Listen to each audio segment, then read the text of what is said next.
SHBAQ. Jesus' ancient key to letting go and healing. There is a word Jesus spoke that has almost vanished from modern translation. It was not simply forgive, it meant something closer to setting a prisoner completely free. Every time you have said I forgive you and still felt the weight sitting in your chest. This is why the ancient Aramaic word was never about saying a sentence. It was about a release so total that nothing was left holding you. Today you will hear that word again, exactly as Jesus spoke it. The word is SHBAQ, in the Aramaic that Jesus actually spoke, not the Greek it was later translated into, not the English we inherited generations after that. SHBAQ did not mean a polite social gesture. It meant to unter, to release, to let a debt fall completely away as though it had never been owed. When Jesus taught his disciples to pray, he did not ask them to recite an apology. He gave them a word that meant total liberation, and he placed it at the very center of the prayer he considered most essential. This is recorded in the Gospel of Matthew, chapter 6, verse 12, where Jesus teaches, "Forgive us our debts, as we forgive our debtors." In the Aramaic, Jesus actually spoke aloud to his disciples on that hillside. That word was SHBAQ. It is the same root used when someone released a slave, when a debt was formally cancelled, when a rope was untied from something that had been bound. Jesus was not offering a small emotional courtesy. He was handing his followers a legal and spiritual mechanism for freedom. Modern language flattened this. Over centuries of translation, first into Greek, then Latin, then English, the word narrowed. Forgive became something you say, a sentence, a gesture, sometimes barely felt. But SHBAQ was never meant to be spoken and forgotten. It was meant to be lived, a full unbinding, the kind of release that leaves nothing quietly clenched inside you. This matters because so many people today carry resentment they believe they have already forgiven.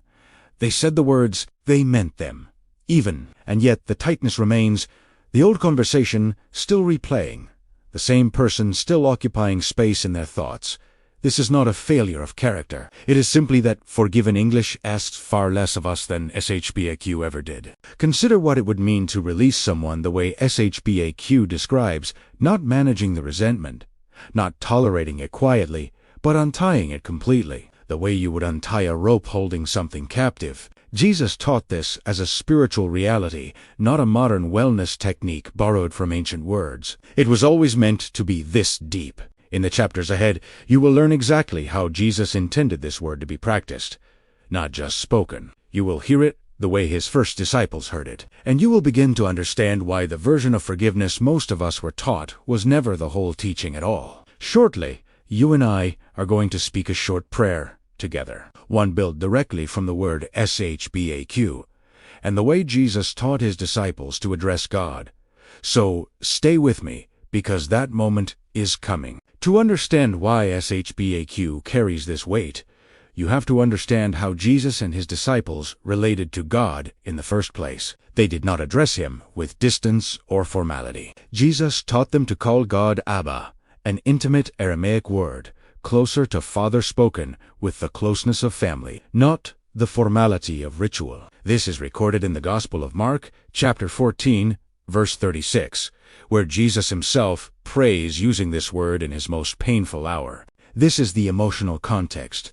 SHBAQ lives inside. It was never forgiveness offered to a distant, judging authority. It was release practiced inside a relationship of closeness, the way a child might ask a trusted parent to untie something too heavy to carry alone. When Jesus taught his disciples to pray, "Forgive us our debts, as we forgive our debtors," he was teaching a mutual, relational unbinding, one you receive from Abba and one you extend outward to the people who have wronged you. This is also why unresolved resentment feels so physically heavy. Holding on to a grievance is, in a very real sense, refusing to untie a rope. Researchers studying stress and the body have long observed that unresolved anger and resentment keep the nervous system in a prolonged state of tension, the same tension involved in the body's stress response. This is not a mystical claim. It is a well-documented pattern, and it is precisely the burden SHBAQ was designed to release, not through a slogan,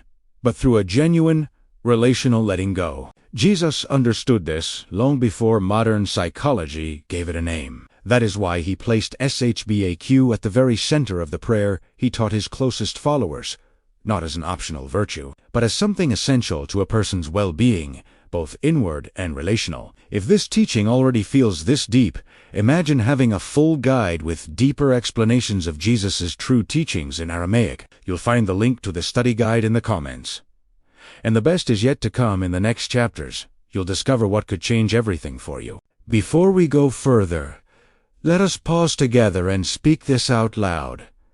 In the same spirit, Jesus taught his disciples to pray, Abba, I come to you, carrying what I have not yet fully released. You know the names, the faces, the old conversations.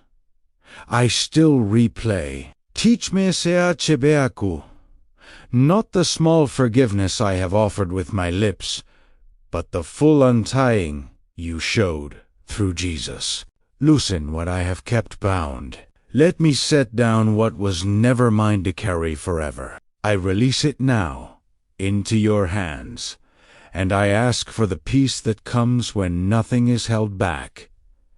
Amen. Now that we have spoken this together, let's look more closely at what Jesus was actually asking of his disciples when he gave them this word. SHBAQ was never meant as a single spoken moment. In the culture Jesus taught within, releasing a debt was a recognized legal act, formally canceling what was owed, with witnesses present to confirm it was final. When Jesus used this same word for forgiveness between people, he was borrowing the full weight of that image. He was not describing a private feeling. He was describing an act as real and complete as tearing up a contract. This is why so many people say, I forgive them, and still feel the debt sitting quietly in the background of their mind.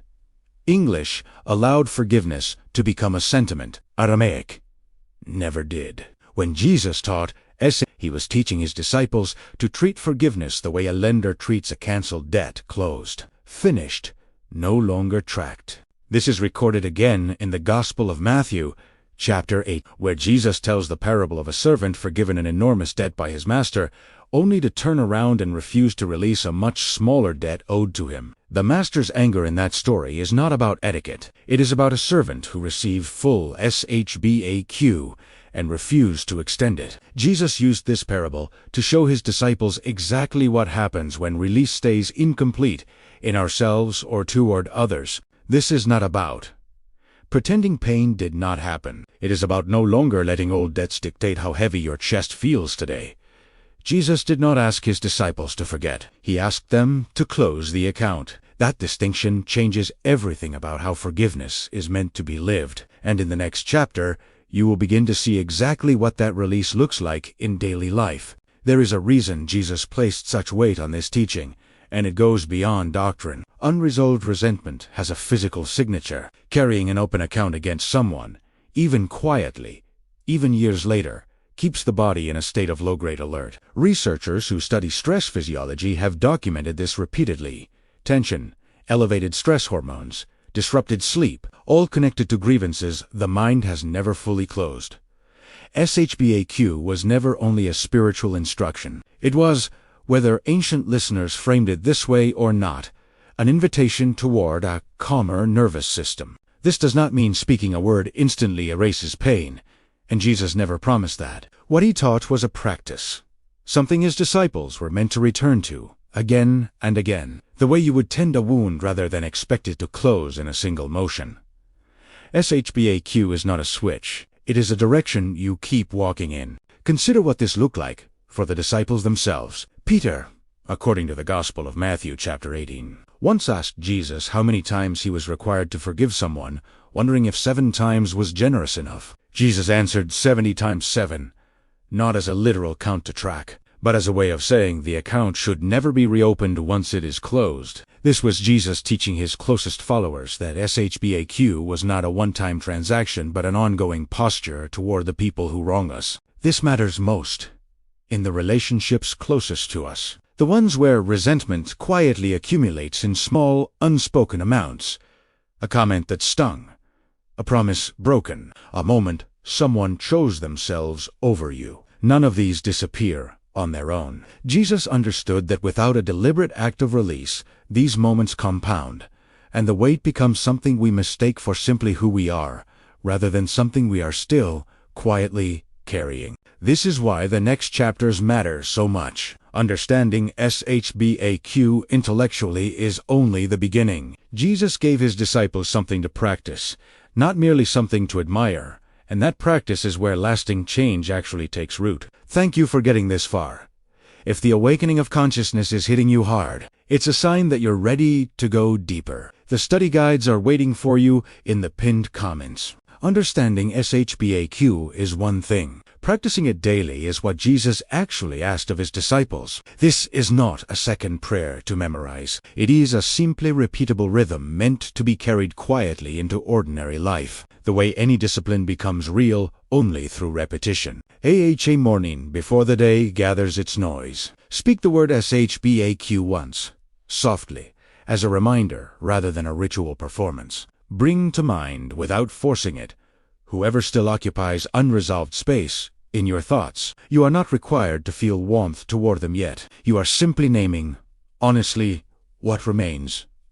Then, at some point in the day, choose one small action that mirrors release rather than resistance. This might mean not replying to a message the way old resentment would have replied. It might mean silently wishing someone well instead of rehearsing the argument again in your mind. Jesus taught this kind of forgiveness as something lived in small decisions, not declared in grand gestures. In the evening, before sleep, speak SHBAQ once more, this time as a closing rather than an opening, a way of formally setting down whatever weight surfaced during the day. This mirrors exactly how Jesus described forgiveness to his disciples, not a single dramatic moment, but a debt reviewed and released, again and again, until the habit of carrying it finally loosens. Over time, this rhythm does something subtle but real. It is not that pain vanishes overnight, and Jesus never taught that it would.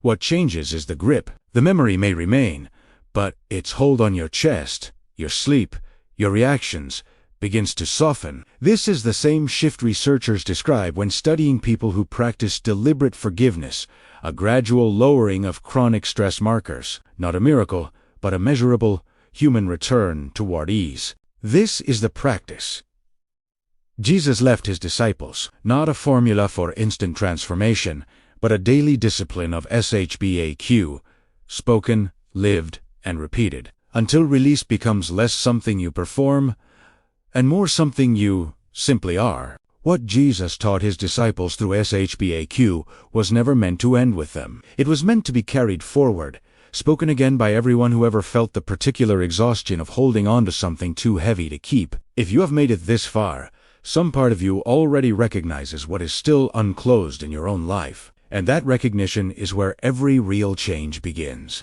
Jesus did not ask for perfection. He asked for practice, the same, small, repeated SHBAQ you now carry with you, morning and evening, decision by decision, until the old weight finally loosens its grip. This is not a teaching meant to be admired once and forgotten. It is meant to be lived, quietly, for the rest of your life. We are just scratching the surface of this ancient power. Get ready, because in our next video, I will reveal even deeper Aramaic codes that unlock spiritual authority you've never imagined. Make sure you are subscribed and have notifications turned on so you don't miss this unfolding revelation. I am glad you are here, and I mean that deeply. The fact that you are seeking this knowledge tells me everything about where you are in your journey. Study guides with deeper teachings are waiting for you in the pinned comment below. With gratitude for walking this path together. Before you leave, if this message touched your heart or brought new understanding into your life, write the word SHBAQ in the comments below. Your testimony may encourage someone else who is seeking healing and renewal. Thank you for sharing this moment of ancient wisdom with us. Until the next revelation, walk in peace, walk in freedom, and walk in the power of Ifathab open.